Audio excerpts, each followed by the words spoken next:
Hello hummingbirds, thanks for joining me for another video here on HBN channel. And of course you know that on this channel we talk about some of the stories that make it into the news. Now this story, when I heard it today, I was so shocked I almost choked on a patty. I kid you not. Now many of you would remember that in 2021 a shocking story broke one Sunday morning that a woman had been killed in a church in Trelawney, and the name of that woman was Andrea Garwood. She was 51 years old. According to what people have said about her, she was a very fun, vivacious, and very cheerful person, and she was cut down in the church during service, praise and worship service. And of course you saw the video at the beginning of this video. Now 3 men were arrested and charged shortly after, and they were the trigger man, the man who drove the getaway car, and of course her stepson, whose name is Andrea Garwood.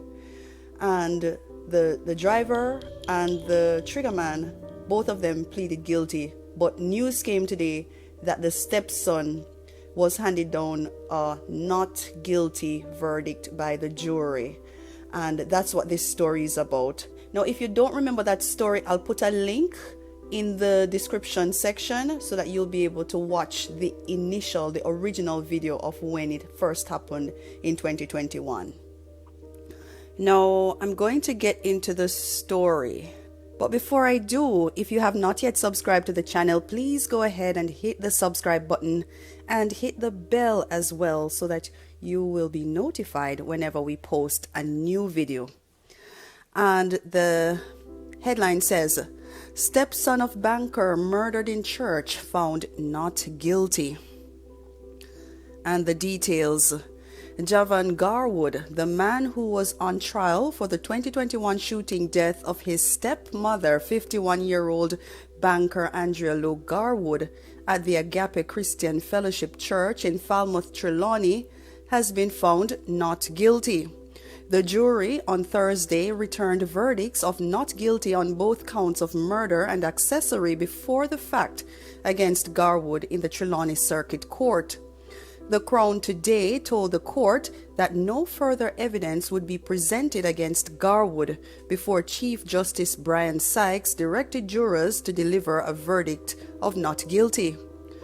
2 other men, Dwight Bingham and Leon Hines, were also arrested in connection with Garwood's death after she was gunned down in the church during a praise and worship service in January 2021.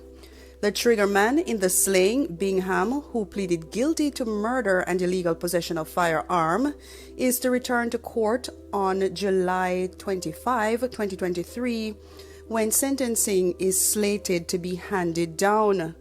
Trial Judge Chief Justice Brian Sykes has requested a social inquiry report for Bingham. Hines, the driver of the getaway car, previously pleaded guilty to illegal possession of a firearm and being an accessory after the fact, and was sentenced to 6 years in prison on March 25, 2021 as part of a plea deal. Well, that's the story. You heard it. Andrea Garwood, the stepson of Andrea Garwood, has walked free, and of course he was handed down a not guilty verdict by the jury today in the Trelawney Circuit Court. And as I understand it, the whole case against the stepson was resting on the testimony of the triggerman, and apparently at the last minute he refused to testify, which resulted in the not guilty verdict. You know, there's a saying, justice must not only be done, but must also be seen to be done. Let me say that again. Justice must not be done, but must also be seen to be done. Please tell me in the comments, do you think that justice was served in this case? Or just share any thoughts that you have about the case, about what happened to Andrea Garwood. She was a very spunky, vibrant bank manager, from what I understand, and her life was ended prematurely, and she was in church. That's what was shocking about this whole situation that happened in 2021. And of course, we're hearing now that her stepson has walked free. And I will end on that note. Thank you again for joining me for another video here on HBN channel. And if you have not yet subscribed, please go ahead and hit the subscribe button and hit the bell as well, so that you'll be notified whenever we post a video on the channel. And also, please, if you've stayed with me this far, you must like something about the video, so please hit the like button. Until next time, stay safe and walk good.